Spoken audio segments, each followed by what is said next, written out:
Good afternoon and welcome to our seminar, everyone. My name is Rosalind Broody, and in addition to being a corporate and financial services partner, advising clients on strategic matters, I chair our firm's Ethnic Minorities Committee. And today we're going to discuss why, in the race for business success, ethnicity matters.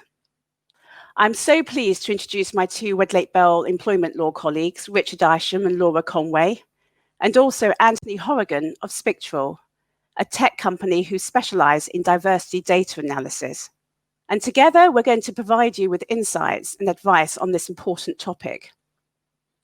I will chair the panel of experts and frame the discussion within a business context, because it's important to remember that in addition to potential forthcoming legislative requirements, ethnic pay gap reporting is in essence a fairness as well as a reputational issue. So today we're going to explain how you might approach tackling this topic and provide some insight into the areas that require further thought. The content will take approximately 40 minutes, after which we will hold a short Q&A session. So please do send through questions on the chat function. Though, of course, you're welcome to contact us at any time. So why does ethnicity matter in the business context? Well, the reason is simply this. Regardless of any forthcoming legislative requirements to take actions, if businesses do not recruit, retain, and promote and pay people fairly, then not only are they likely to be sued, they may well find that other stakeholders start to take action first. So, for example, in October this year, Legal & General, one of Britain's biggest institutional investors, has told the 30 or more FTSE 100 companies with all white boards that it will vote against them unless they appoint an ethnic minority director in the next 15 months. Scottish Widows in November also announced that they seek to divest at least £440 million from companies that have failed to meet strict environmental, social and governance standards. It's really important to bear in mind that ethnic pay gap reporting is coming down the line, and businesses will soon be asked by investors for data. So why is this important now? Over to you, Richard. Reputation, reputation, reputation. I have lost the immortal part of me. Iago's response to Cassio's distress is that he should not worry about an idle and most false imposition. Rather, he should put money in thy purse. Today, however, reputation and money, or the loss of it, go hand in hand. For business, reputation really matters for all of its stakeholders, customers, investors, potential recruits, and employees. Reputation also affects brand and the bottom line. The government may have thought that it was leading the agenda with gender and ethnicity pay gap reporting, but events have left us all playing catch up. At Me Too and BLM have catapulted the issues of gender and race to the top of the public and media's attention. A petition requiring mandatory ethnicity pay gap reporting has now received over 130,000 signatures. That is enough to bring it before Parliament. This inevitably influences the parliamentary and policy agenda, and consequently lawmakers and regulators, for example, the Solicitors Regulatory Authority and the Financial Conduct Authority. Furthermore, business studies, McKinsey brings one out every year, consistently show that diverse boards improve business profitability and performance. Diversity increases the talent pool, avoids groupthink, stimulates creativity and problem solving. As David Cameron has recently noted, and to misquote or misappropriate Professor Peter Druckner, what gets measured gets done, and it is more likely to get done if the tone comes from the top. So where do you start? Given its importance, you will not be surprised to hear that it comes from the board. The board has to own it. Diversity and inclusion are strategic matters for companies. It is not enough just to delegate it to the HR team, however competent, so that policies can be written and there's a one-off day's training on unconscious bias.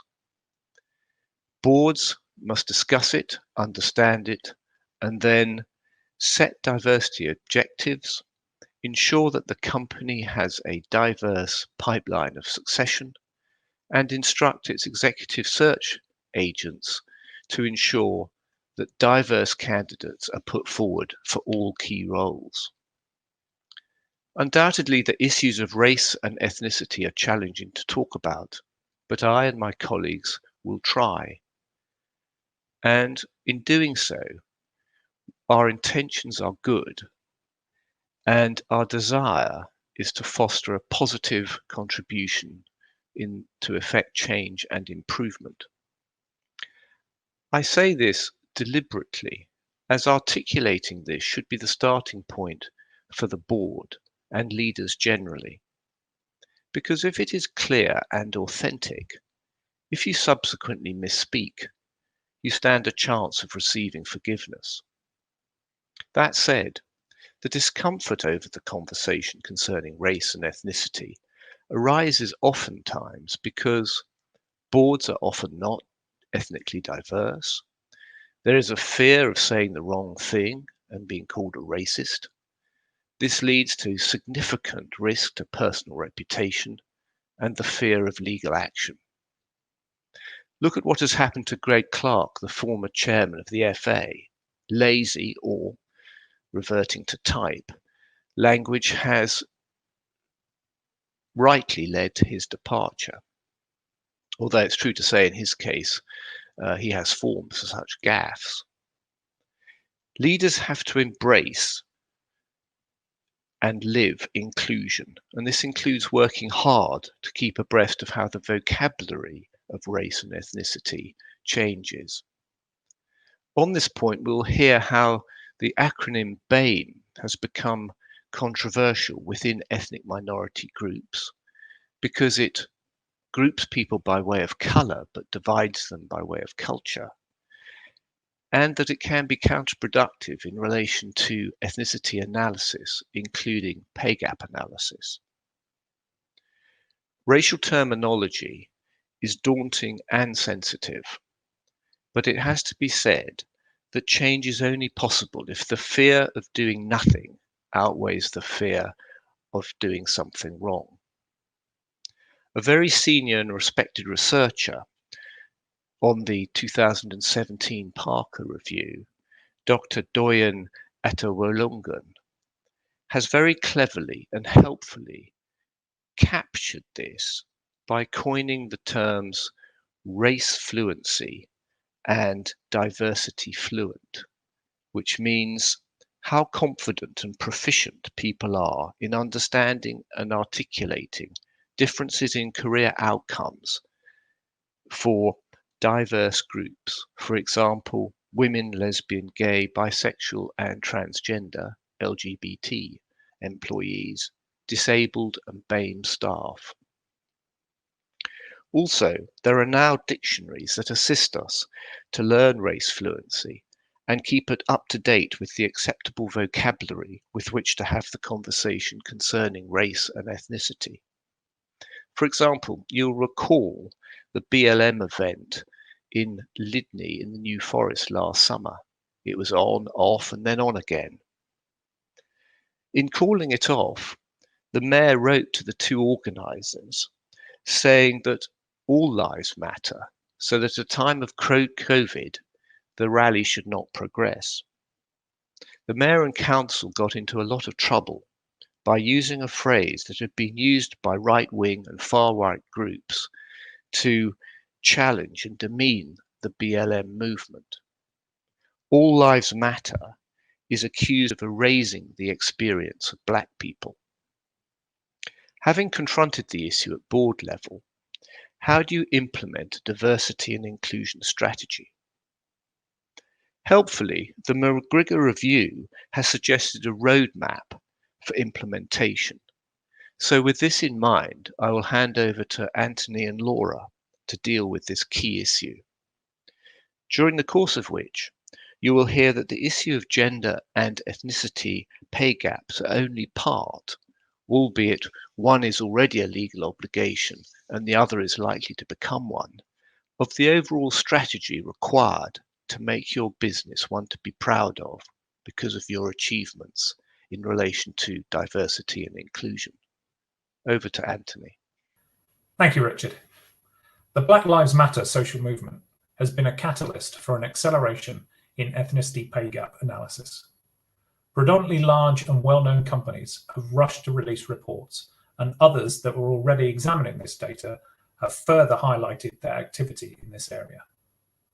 From October 2018 to January 2019, the government ran a consultation to seek views on ethnicity pay gap reporting from employers.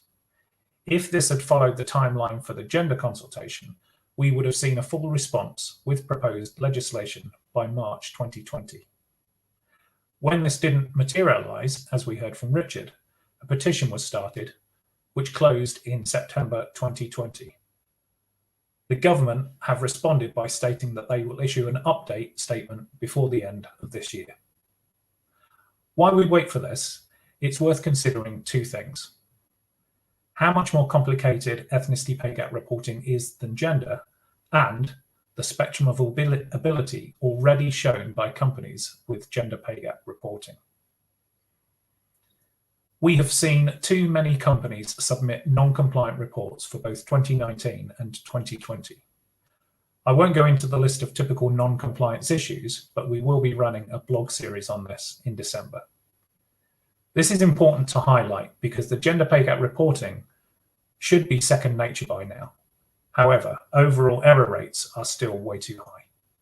So, as more and more companies make the transition from single category analysis to multiple, we really need to go back to basics. Don't blindly gather data, but rather ascertain the questions you want to ask, why you want to ask them, and then gather the data to support them. If you do it this way round, you have ample time to communicate the necessity to your employees and therefore a greater return on the data. This is critical when we talk about ethnicity and self-declaration. Although the requirement is annual, the process, communication, key events, and decisions are iterative and require good leadership throughout the year to be effective. Let's take a look now at the differences between ethnicity and gender pay gap analysis and discover why companies need to make a more structured and informed approach. I'll break these down into societal and statistical differences. The term BAME stands for Black, Asian, and other minority ethnicities. It isn't an ethnicity in its own right, but many people, and especially the media, seem to portray it as such. We have seen a significant amount of criticism in the media from people who are unhappy being categorized in this way. And for good reason. You can't expect to group different people together and call the results representative. It's a very, very harmful generalization. This is another reason for effective communication between employees and the team who have been tasked to lead the analysis. If your employees feel like they are in the loop, it will allow you to explain what you need to do and why you need to do it. Marsha Dukova, MP, said this rather more eloquently. I especially like the phrase, mask our identities. So let's take a look at that in practice. Here you can see the 5 major ethnic groupings as used by the Office for National Statistics. The 4 highlighted are commonly, if wrongly termed, as BAME. Pay gaps are masked when data is measured in anything but its most fundamental state, because when you group data together to view it, by doing this, you actually hide the individual stories. Unfortunately, in this instance, it's worse because you aren't just grouping these 4 highlighted categories, you're grouping these as well. So let's take a look at some real data to see this in action. This chart shows how median ethnicity pay gaps for non-white employees have changed over the last 6 years. And as you can see, there's quite a difference in the range. But when we group all non-white ethnicities together under the term BAME, it all boils down to one single figure, 5.8%, which means there is a gap of 5.8% between the middle white employee and the middle BAME employee. Or to simplify, for every £1 the middle white employee receives, the middle BAME employee only receives 94 pence. Now let's tidy up the chart and take away all but a couple of the ethnicities. And you can already see here there's a massive difference between them. Now let's add in our baseline of BAME at 5.8%, and obviously the control group, which is the white. Let's fast forward to 2018 and look at the values. So even though both these ethnicities are part of the BAME group that we originally imposed, they're two very different stories. In this case, the median black employee gets only 92 pence for every £1 the white employee gets, but the median Chinese employee gets £1.32 for every £1 that the white employee gets. So in order to fully analyze this data, you need to use different lenses to zoom in and out of the data to make sure that you're not making a huge generalization of that 5.8%. Likewise, another effect of the difference between gender and ethnicity pay gap reporting is sample size and balance. This graphic shows a typical organization through the lens of gender. It's pretty balanced, and if we remove one female or one male from either side, the pay gap percentages won't change drastically. In this particular example, let's assume that everyone in the company has declared their ethnicity and that employees from ethnic minorities are shown in orange. Now let's look at the average hourly rates earned by each group. So 15 for the male employees and 13 for the female employees. This gives a mean gender pay gap of 13.3%, just above the UK average. Now let's shuffle the data to look at this through the lens of ethnicity. So as you can already see, the size of the organization hasn't changed, but the balance has changed markedly. Instead of the 55%, 45%, we now have 86% white and 14% ethnic minority.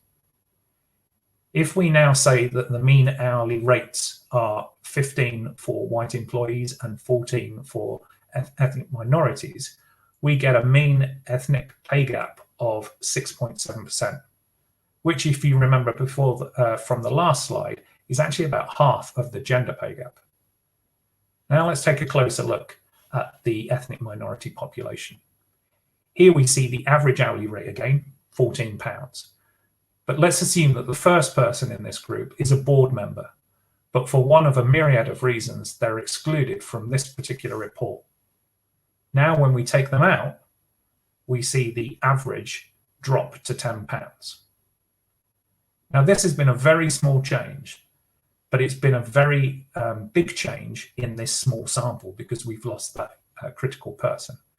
This means that the mean ethnicity pay gap jumps from 6.7% to a whopping 33.3%.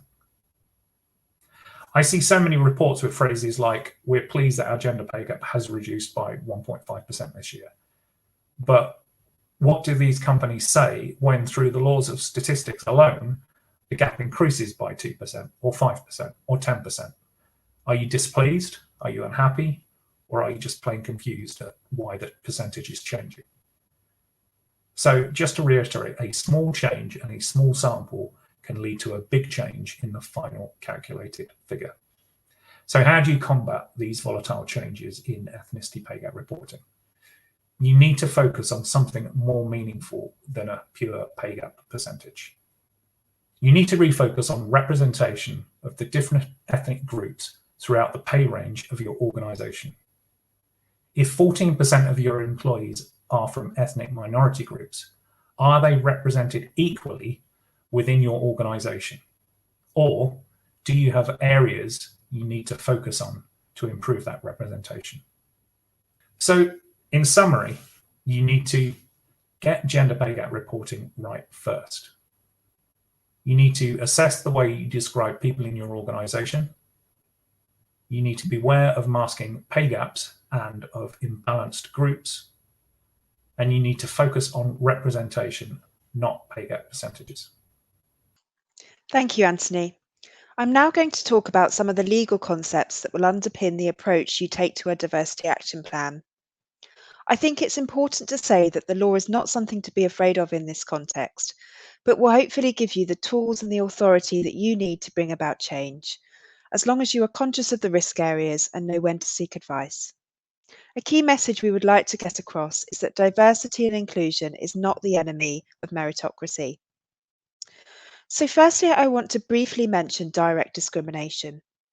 Most people will be familiar with this concept, which makes it unlawful to treat an employee or job seeker less favourably because of a protected characteristic, including race. Now, race is defined in the Equality Act as including colour, nationality, and ethnic or national origins. Direct discrimination is where, for example, a white candidate was recruited and a black candidate was not, and a tribunal finds, with reference to all of the evidence, that the reason for this was a candidate's race. An employer can be liable for the acts of its discriminating employees done in the course of employment unless it took all reasonable steps to prevent the act, and this will include giving regular training. Now, direct discrimination can be found to have occurred even if it is not overt, and an act subconsciously or subtly motivated by race can still give rise to a claim. This is one area where we may see the Black Lives Matter movement have an influence. The increased awareness of the more subtle problems facing Black people, for example, microaggressions, may lead to a rise in complaints about workplace behaviour, and education of society, including judges, might lead to more successful claims. Of course, we hope what will happen is that workforces will become more educated and that the problem will be addressed before it gets to this stage. I want, however, to focus on another legal concept, and that is indirect discrimination. I would like to mention this because in the course of using data to analyse where in the employment life cycle your organisation may be facing diversity hurdles, you might notice that certain ethnic minorities are faring worse than comparators at a particular stage. Using law firms as an example, perhaps in promotion to partnership. As well as needing to address such issues as a stumbling block to diversity, you are also exposing the business to an indirect discrimination claim. It is important to note that this is the case even if, on the face of it, race does not appear to be the cause of the stumbling block. So indirect discrimination occurs where there is a seemingly neutral provision, criterion, or practice, and that's the legal language, and it's otherwise known as a PCP, which has a discriminatory effect. So a policy around how you select candidates for promotion, even if informal, is an example of a PCP. And a PCP will be found to be discriminatory if it applies generally to a wide group, not just those with the protected characteristic. It is evidently shown to disadvantage employees or job seekers who share a particular characteristic, such as race, and this is known as group disadvantage. And the employee bringing the claim has suffered this disadvantage, so that's known as individual disadvantage. And finally, there will only be a claim if the employer cannot show that the PCP was a proportionate means of achieving a legitimate aim, so essentially justify it. So this is about looking at criteria which appear neutral on their face, but are shown to have a disproportionately adverse impact upon people of a particular race. The best way to demonstrate this concept, I think, is through some examples. So first is a very simple example. If an organisation applied a height requirement as part of its interview process, this is a PCP which applies generally, but it could adversely impact women who on average are shorter than men. Therefore, the height requirement can only be used if it's justifiable, a proportionate means of achieving a legitimate aim, which is unlikely in most roles. A more realistic example, perhaps, is a consultancy firm which reviews the use of psychometric tests in their recruitment procedures and discovers that men tend to score lower than women. we have a group disadvantage. And if a male candidate has a low score, then he will be entitled to bring a claim as he's suffered individual disadvantage. Again, it will then turn to the employer to justify the use of the test. You might think that doesn't seem quite right. How do we know that the failure of the psychometric test has anything to do with sex? That's not a silly question, because this was a point that was considered by the Supreme Court a couple of years ago in a case involving the UK Border Agency. Now here, the Home Office required all of its staff to pass a core skills assessment in order to be eligible for promotion to senior posts, and that was a PCP. And the statistics showed that fewer Black and minority ethnic candidates and those over the age of 35 passed the assessments. An immigration officer claimed that the requirement to pass the assessment as a prerequisite to promotion was indirect race discrimination. The government argued that it was not, as it was not possible to establish a reason for the lower pass rates that was linked to race. As I say, this case went all the way to the Supreme Court, and it was held that provided that you could show group disadvantage from statistics and individual evidence, it was not necessary to establish a reason for the disadvantage. The point of indirect discrimination is to tackle disguised discrimination, and the sociological issues are so complex, it would not always be possible to show why the barrier is linked to a particular protected characteristic. The law acknowledges this. In this case, the policy could not be justified as it was not linked directly to the role. It is worth noting that this case went on for 7 years and led to settlements of over £1 million. So it's important to get it right. The point is that if your recruitment processes, pay and bonus rules, and your promotion practices are evidently more difficult for those in ethnic minorities to successfully navigate, then you are exposing your company to a claim, unless you can very clearly justify them with relevance to the role. If one part of your promotion criteria is, say, referrals from other parts of the business, and the evidence shows that ethnic minority candidates struggle here, can you really justify that criterion? If so, think about ways you can try and address the issue. The second legal concept I want to mention is that of positive action, and how this differs from positive discrimination. This is a really tricky area to navigate, and we would suggest that you seek legal advice. So positive discrimination is where in recruitment or promotion, a lesser candidate is essentially favoured because of a protected characteristic, and this is illegal in the UK. Positive action, however, is legal, and this is where you have two candidates on equal footing and you choose to favour the person with a protected characteristic. However, the rules for when positive action is allowed are quite strict. And just to run through these now. So in relation to recruitment or promotion, firstly, the employer needs to reasonably think that persons sharing that protected characteristic are suffering a disadvantage connected to that characteristic, or that participation in that activity is disproportionately low. Perhaps this will come out of your data review. And secondly, as I say, you can only take positive action in relation to recruitment or promotion where the person you are taking positive action in relation to is equally as qualified as the others.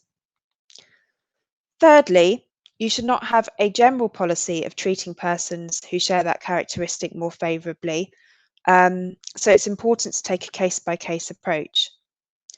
And finally, taking the action must be a proportionate means of achieving a legitimate aim.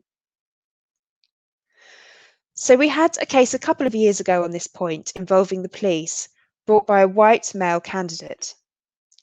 The scoring matrix used in the recruitment process was set artificially low, which meant that a large number of candidates were considered to be as qualified as each other, despite having different capabilities. Therefore, in reality, the candidates were not of equal merit under the Act, and the employer's recruitment policy was found to be discriminatory. So it's also worth saying that outside of recruitment and promotion, there's also a general positive action provision under the Equality Act, which allows employers to encourage people from disadvantaged or underrepresented groups or those with different needs to participate in any activity to meet those needs or to overcome that disadvantage. So, for example, this might include encouraging people from underrepresented groups to apply for jobs or seek mentors or attend career-enhancing training programs.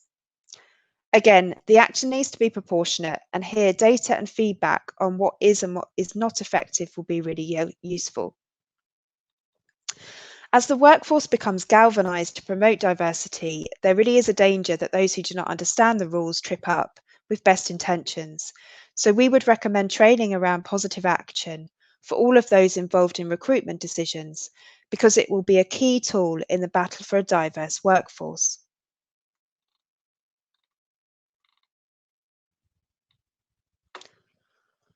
I want to talk now about how you might go about implementing change legally. Now, this is, of course, the million-dollar question, and the action plan will be very bespoke to your business, and we can help, but here are some factors to include. So firstly, who? So think about who is going to be leading any diversity project. Richard spoke about the importance of leadership from the top. However, so often we see a lack of communication between HR, diversity committees and the board in this area, and you will need to think about how to effectively drive a diversity agenda of our clients. That is formulating a task force with decision makers from each of those stakeholders. We would, however, recommend that you do engage with senior managers. Those making the recruitment, promotion and salary decisions do need to become invested. Education is so important. All those involved in diversity programs need to be prepared to get educated and really understand the reality of the disadvantages facing ethnic minorities in the workforce. We have some reading lists, so if you are interested, then please do get in touch. There's not a problem with having goals, as long as this is not leading you to positively discriminate.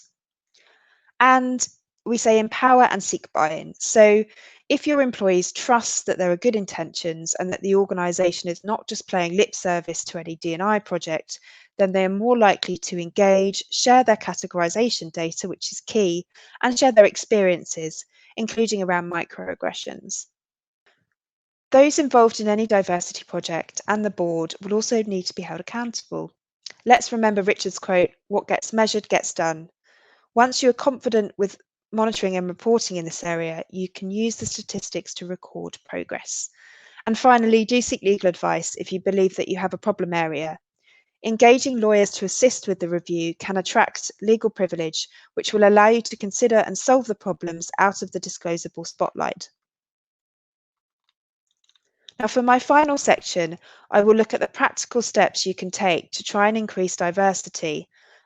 You are likely to already be taking some of these, and of course your action plan will depend on your findings, and a pay and representation report will be so helpful in formulating this.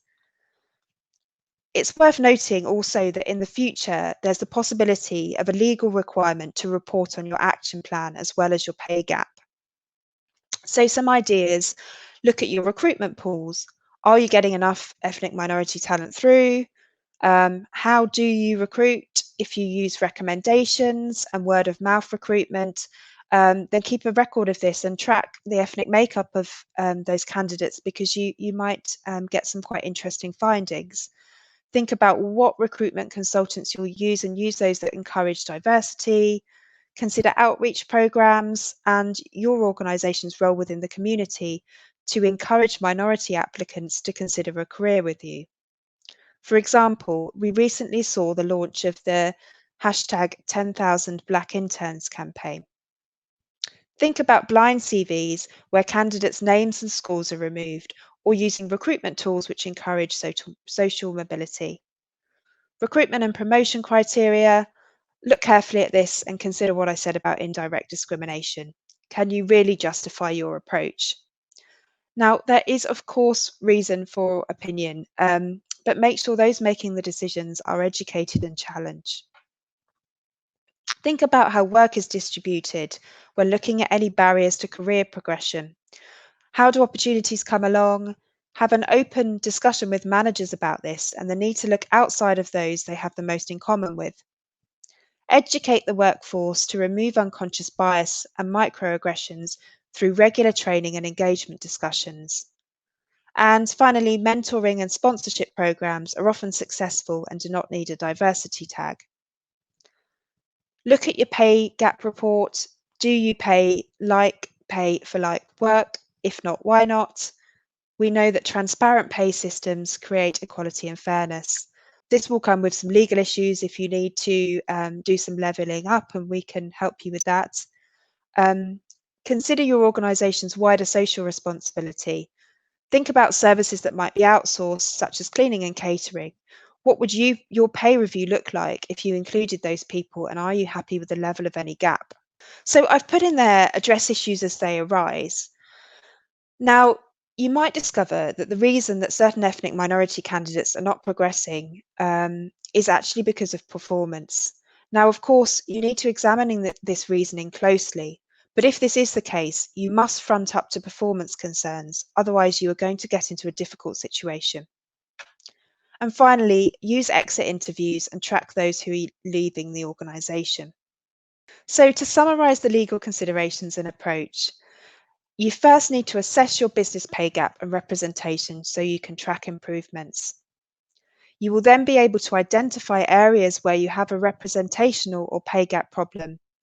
Engage lawyers to look at the statistics with you at this stage and explore whether there is any indirect discrimination risk. Identifying the PCPs that we mentioned earlier and exploring justification. Then you can explore the results in an open-minded and educated way and come up with an action plan in respect of which you can utilise positive action. Thank you, Laura. So to sum up, everyone, there are basically 3 takeaways for this talk. Firstly, you need to educate and engage your board so that you have a mandate for change. Think about the importance of language here. Secondly, recognize the importance of data, what you need to collect, but also how your reports may be viewed by your stakeholders. Remember, your objective is to achieve fair representation. And finally, don't forget the law. Nobody wants to face a discrimination claim. Audit and review your policies and understand how to take positive action lawfully. So that now brings us to the end of the substantive part of our presentation. Thank you very much for your attention. We will now move forward into the Q&A section. I'm sure there will be many questions, but sadly we will have a limited amount of time to answer them. And if we don't get to your question, please feel free to contact us afterwards.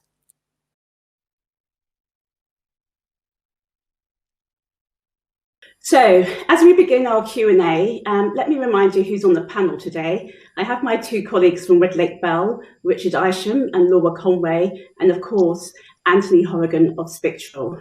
We're going to answer some of the questions that's been sent through during the presentation. And if I may turn to that first question, please. Right, quite a few questions, it's very exciting. I think the first question, this is for Laura. Laura, what if a company finds out things that exposes the business to the risk of a claim? Thanks, Ros. Well, firstly, I think, that just shouldn't put you off getting started with this. And that's the biggest sort of fear we hear from businesses, that they'd rather sort of not know and they think they're going to open a can of worms. But it's just about getting started, because, I mean, if there is an issue, then it is there. And, the microscope is on businesses at this time. So you're less likely to have employees who are disgruntled and willing to bring claims if you are showing that you are actually willing to tackle the issue. Now, I think that it's worth saying a couple of other things. One is that a pay gap doesn't mean that you have necessarily an equal pay issue, and a representation problem doesn't necessarily mean that you have a discrimination claim. But you might have issues. So it's about speaking to your legal team and involve them from the outset so that you can come up with an action plan with the legal team as to how you're going to approach this and at what stage you're going to involve them. Because when you are really getting into the nitty-gritty, if you do identify issues, it is best to have your legal team on board so that that digging can be potentially legally privileged and not disclosable. So that will help you to solve the issue and come up with a solution in the background where that is appropriate. And the other thing we can do is that the lawyers can instruct data analysts like Spectral in sort of discrete areas so that report might be privileged as well. But it's about a lot of this will be open. It's about getting the legal teams involved from the outset so you can come up with a strategy. And when you're delving into problem areas, you've got the legal team on board and you've got the advice being privileged. Well, that's great, Laura. And I think the bottom line is it's better that you know about it and deal with it properly rather than to leave it to fester and to become bigger. Okay, so so what's our next question? I think this one's for Richard. Richard, this is more about the reporting of pay gap. So what does the narrative part of pay gap reporting actually look like? Thank you. To put it in context, I think companies are now very familiar with narrative reporting and understand that the benefits are enhanced business understanding, improved governance and board effectiveness, enhanced investor understanding and engagement, and the ability to differentiate. Ethnicity is more complex and nuanced than gender, so the explanation of the data is extremely important. Also, ethnicity reporting combined with gender reporting raises the issues of intersectionality. To be effective, therefore, companies will need to learn not just race and diversity fluency, but also data fluency. Well, that's interesting. Actually, are you able to explain further what Richard means by data fluency? It's a new concept. Yeah, I think it goes back to what we spoke about in the webinar, in the fact that you've got to collect the data, right? And we know that before you can collect the data, you have to convince people why you're collecting it. You've also got to actually have that ability to kind of zoom in and out of that data, especially when you're talking about ethnicity, because as we've said, you can go from a big group, so you've got white versus ethnic minority, but actually there are stories within that group of ethnic minorities. So you've got to be fluent and able to go in and out and to look at the representation of the big group as a whole, but also the kind of nuanced stories in that. And I suppose that also leads on to the question of intersectionality, because instead of just talking about gender or ethnicity, you need to start asking questions about those groups where the representation isn't quite right. Are there any kind of key things that leap out? Like, is it just black females? Is it just black males? Is it just white men? Whereabouts are the kind of barriers? And is that barrier specific to a certain group of people with common characteristics? So that's what data fluency means, basically, not just doing here's my gender pay gap percentage and not consider it any further. So is it fair to say that it's basically sort of focusing on the meaning of what you found out in your analysis and what you might do about it? Yeah, it's you need to actually look at the data, and you also obviously have to consider where you are. So your geography, what's the ethnicity makeup outside my door, and actually just take a pragmatic view of, are we representative? If we're not, are there any kind of key characteristics that can be grouped together where we can say, if you are a white woman, if you are an Asian woman, if you are a black man, is that a problem to get to the next level, to have representation further up the organization? Or indeed, is there a massive grouping of people with intersectional characteristics that are only in a certain place in the company? And what's the reason behind that? And as Laura said, it doesn't have to necessarily mean that that's a bad thing. It's just that you need to have that fluency to be able to describe your organization. So that comes back to the narrative point. That's very, very helpful. Thank you, Anthony. In fact, that actually brings us on to the next question, which has just come in. And this question is, can you please comment on the Race at Work Charter and its development? I think I'll take that initially. It's a very good question, because what we've spent our time in the presentation doing is talking about the impetus for change, how you might run the change project and how you might gather data, do the analysis and work out what to do.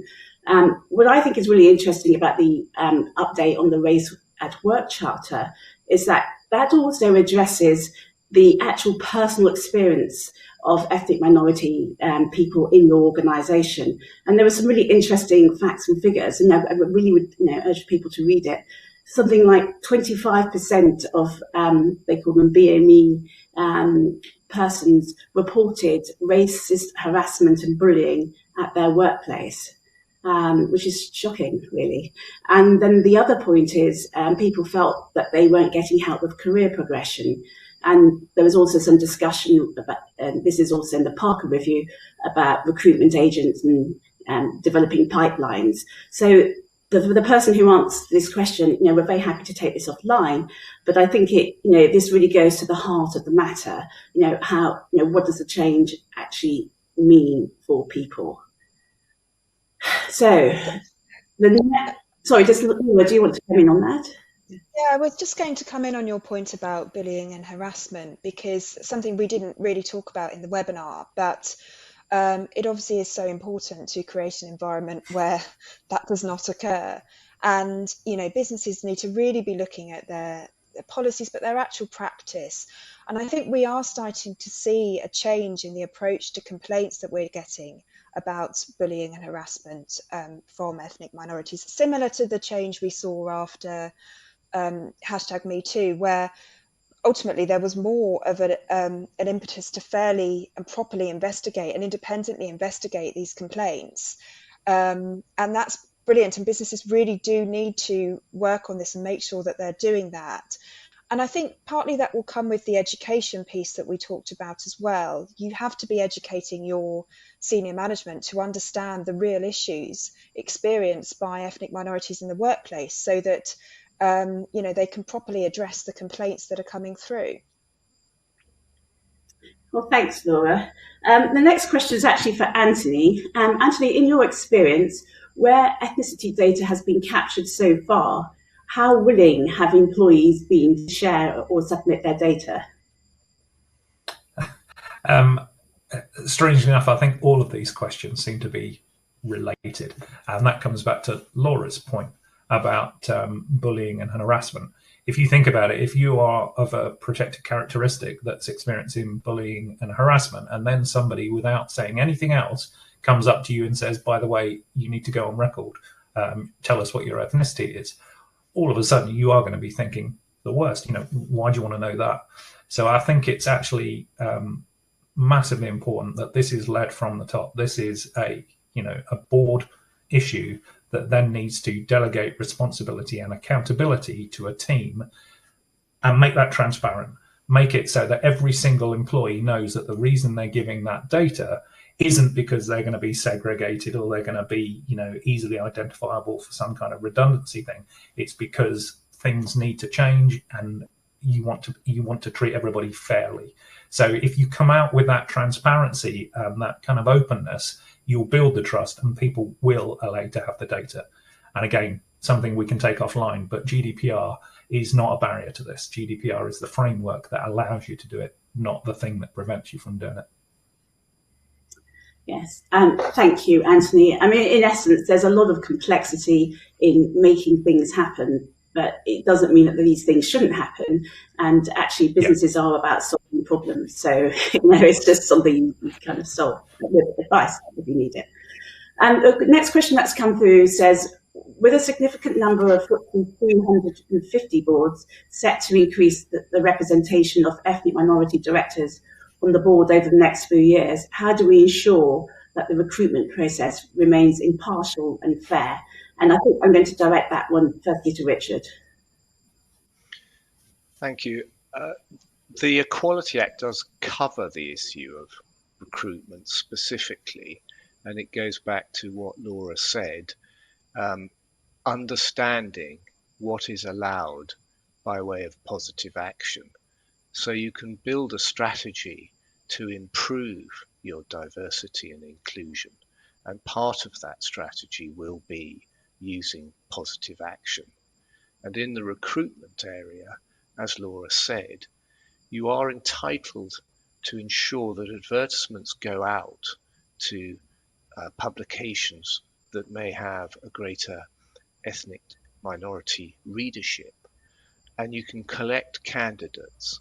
What you can do is select an ethnic minority candidate over a white candidate, for example, provided that the experience and merits of both candidates are equal. As a black man, I'm going to recruit even though Richard, as a white man, has more merit and is more qualified. That is positive discrimination, which is unlawful, rather than positive action, which would be Richard and George are of equal merit. George wins because I want to increase the diversity in my workplace. Laura may want to add a few points. Actually, I'd quite like to come in on that point, Richard.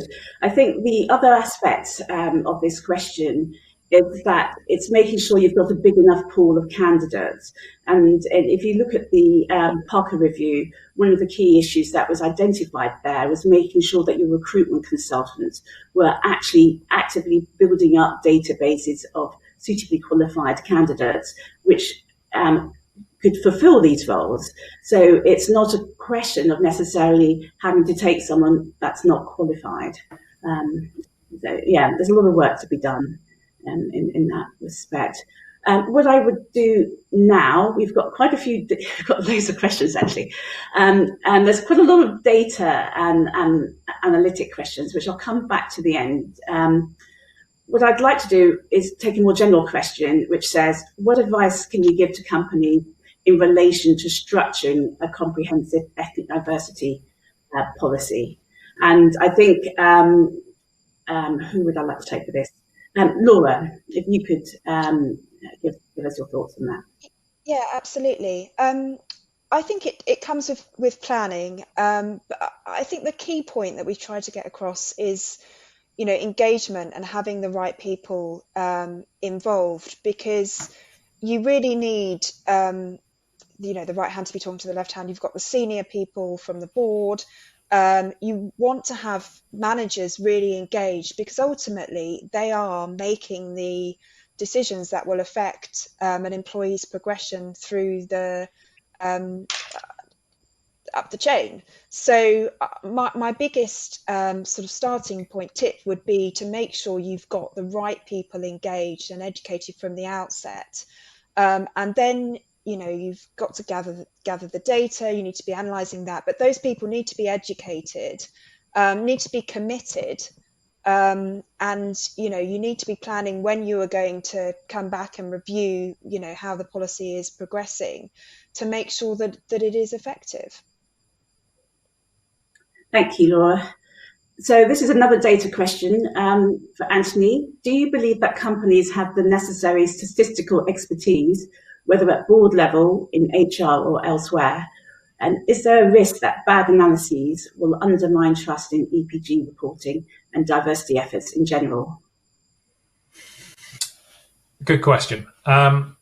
Firstly, out of the 10,500, 11 or so thousand people that put their gender pay gap reports out there are some real clangers. And when you look into the companies behind them, some of them are in financial services, for instance, or in sectors where you would naturally assume that there would be, fluency with numbers. it's not that.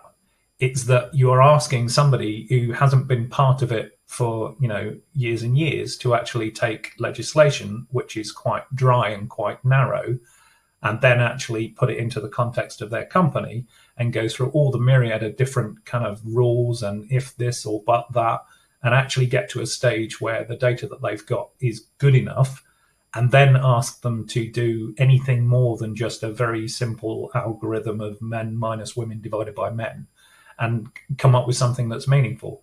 So actually, you know, you wouldn't, you know, get your, you know, a department that wasn't naturally good at doing this kind of thing to do your end of year accounts.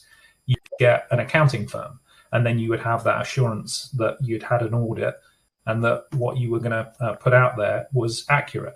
And it's the same way to view this kind of data.